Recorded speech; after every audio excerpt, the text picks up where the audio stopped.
Assalamualaikum warahmatullahi wabarakatuh. Salam fisika. Fisika asik, fisika menyenangkan. Anak-anak hebat, Bapak, Ibu, dan pemirsa TPUP, bagaimana kabarnya hari ini? Semoga saja kita senantiasa diberikan kesehatan dalam menjalankan aktivitas kita sehari-hari. Senang sekali kita dapat berjumpa di program pembelajaran jarak jauh TPUP Edukasi Generasi. Kali ini bersama saya, Engkus Kusnadi. Pada kesempatan kali ini, Bapak akan memberikan materi pelajaran fisika mengenai pengukuran, yang mana materi ini diperuntukkan bagi siswa tingkat sekolah menengah atas kelas 10 MIPA.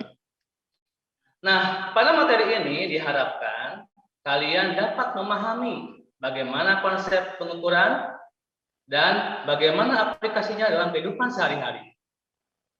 Anak-anak hebat, kegiatan pengukuran banyak kita jumpai dalam kehidupan sehari-hari.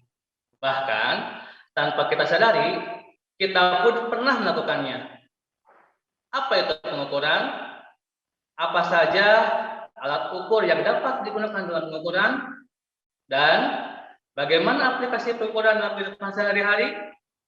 Supaya tidak penasaran, mari kita mulai pembelajaran hari ini dengan menyaksikan tayangan berikut ini. Selamat menyaksikan.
Bismillahirrahmanirrahim. Assalamualaikum warahmatullahi wabarakatuh.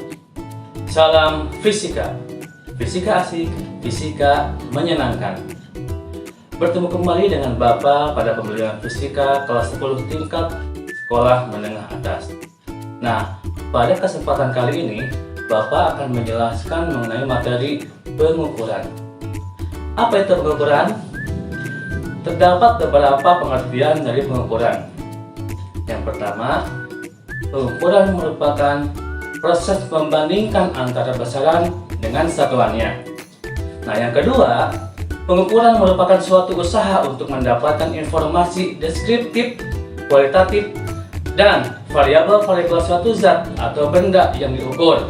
Misal, panjang 1 meter, waktu 5 sekon, massa 10 kg. Nah, kemudian yang selanjutnya, pengukuran adalah suatu perbandingan antara suatu besaran dengan besaran lain yang sejenis secara eksperimen dengan salah satu besaran dianggap sebagai standar. Pembanding digunakan suatu alat bantu atau alat ukur. Misal, mengukur panjang meja dengan penggaris, mengukur waktu dengan stopwatch atau jam, mengukur massa menggunakan timbangan atau neraca. Proses pengukuran sering kita jumpai dalam kehidupan sehari-hari. Agar pengukuran dapat menghasilkan hasil yang diharapkan, maka diperlukan suatu alat ukur. Apa itu alat ukur? Alat ukur adalah alat untuk mengetahui harga suatu besaran atau suatu variabel. Prinsip kerja alat ukur harus dipahami agar alat ukur dapat digunakan dengan cermat dan sesuai dengan pemakaian yang telah direncanakan.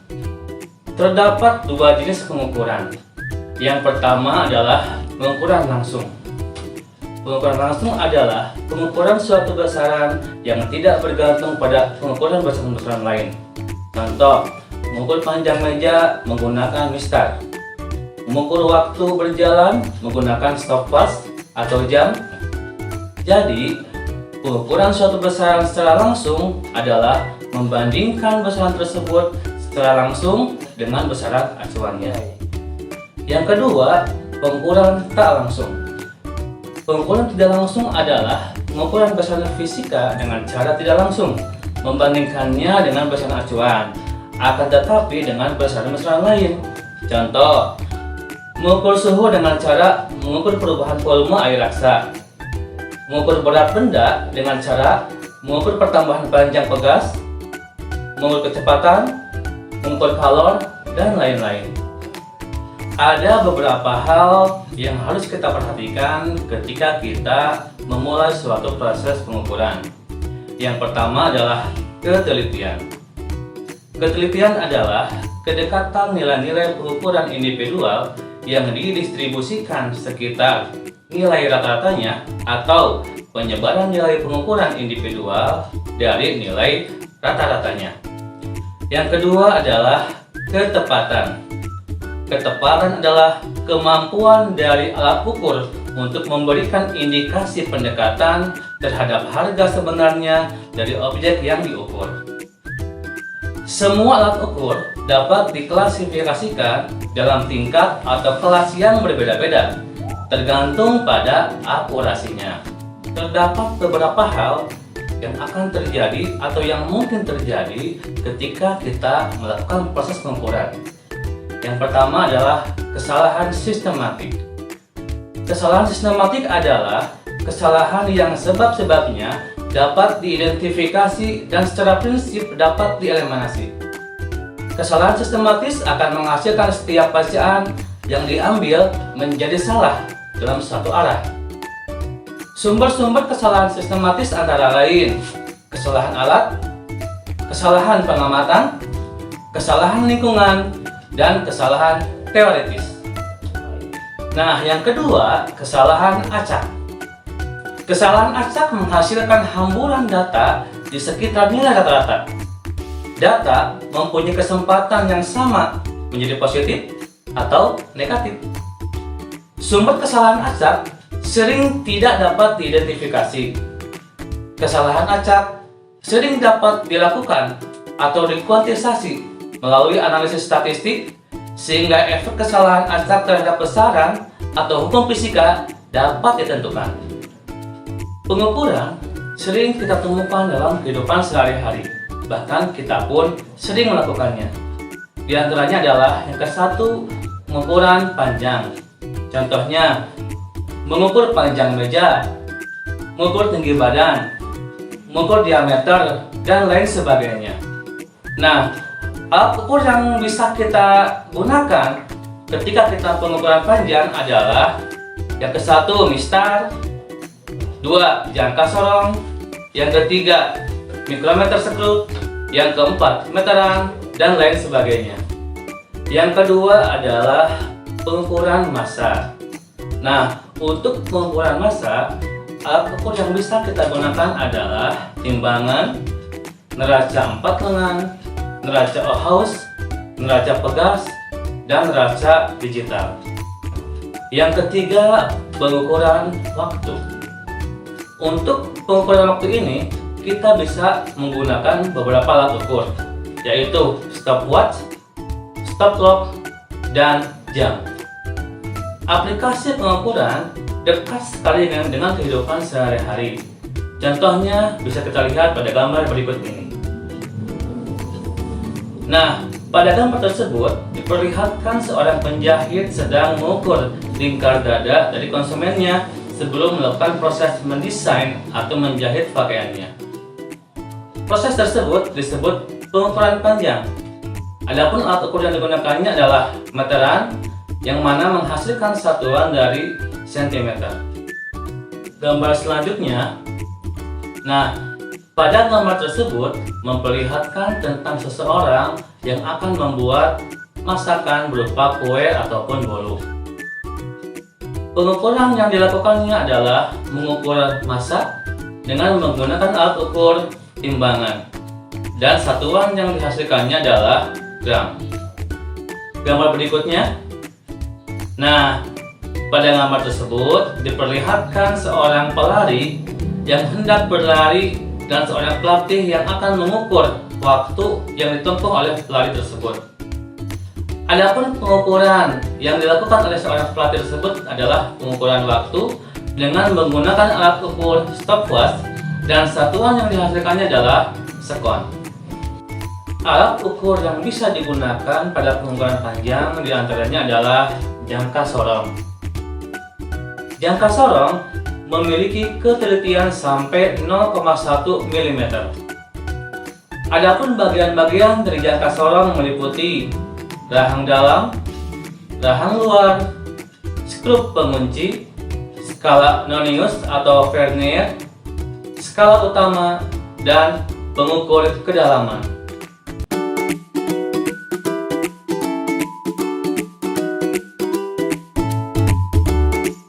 Lalu, bagaimana cara menggunakan jangka sorong? Untuk lebih jelasnya, bisa kalian simak pada tayangan berikut ini.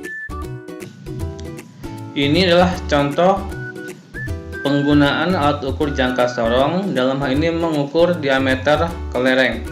Jadi setelah diketahui titik atau jarak diameter yang diukur menggunakan jangka sorong, kemudian dikunci dengan skrupnya, maka dalam membaca pengukurannya terdapat 3 langkah. Langkah pertama adalah tentukan dulu nilai yang berada pada skala utama atau yang ada di atasnya.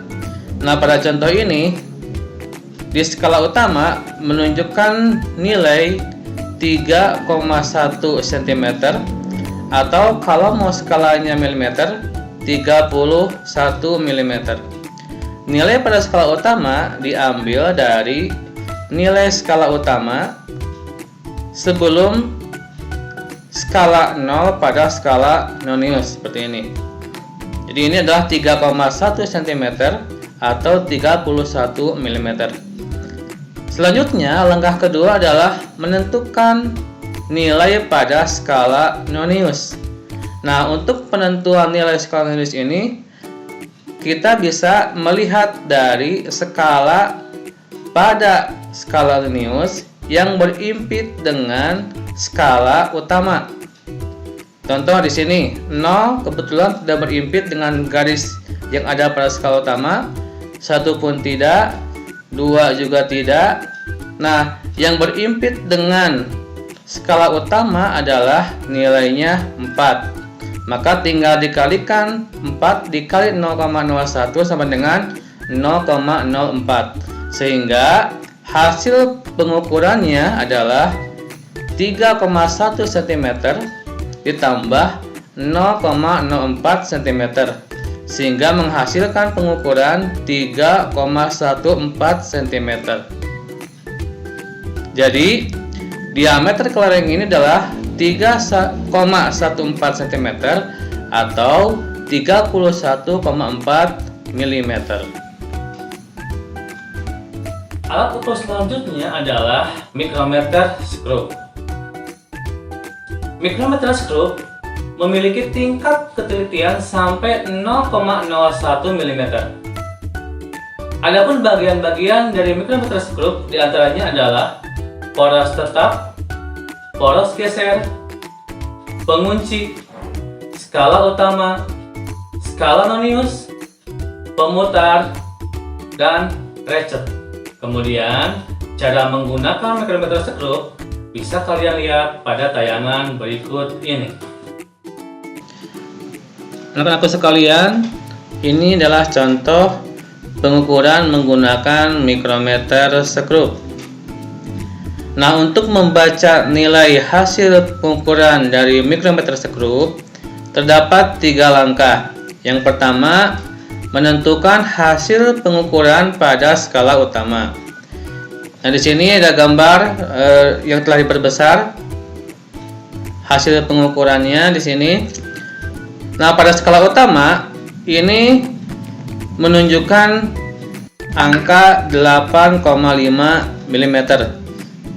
Jadi di sini 5, 5,5, kemudian 6, 6,5, 7, 7,5, 8, dan 8,5. Setelah itu, menentukan nilai pada skala putar. Untuk menentukan nilai pada skala putar, dilihat dari skala yang berimpitan dengan skala utama. Nah, di sini pada gambar ini ditunjukkan bahwa skala yang berimpitan dengan skala utama adalah 40. Kemudian dikalikan 0,01 menghasilkan nilai 0,04 atau di sini 0,4 mm. Sehingga setelah dijumlahkan hasilnya menjadi 8,9 mm. Jadi diameter kawat ini adalah 8,9 mm. Nah, demikianlah tadi pembelajaran fisika dengan topik pengukuran. Sampai jumpa kembali pada pembelajaran berikutnya. Terima kasih. Wassalamualaikum warahmatullahi wabarakatuh. Salam fisika. Fisika asik, fisika menyenangkan.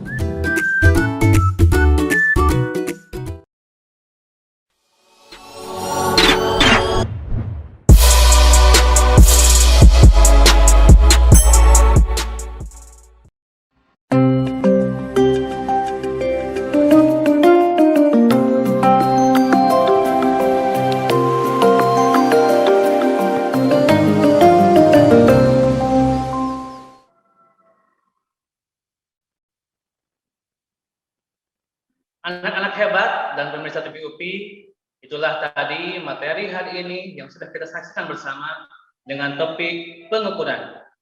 Bagaimana? Bisa dipahami? Jadi, kesimpulan dari materi hari ini adalah bahwa pengukuran merupakan proses membandingkan besaran dengan satuannya.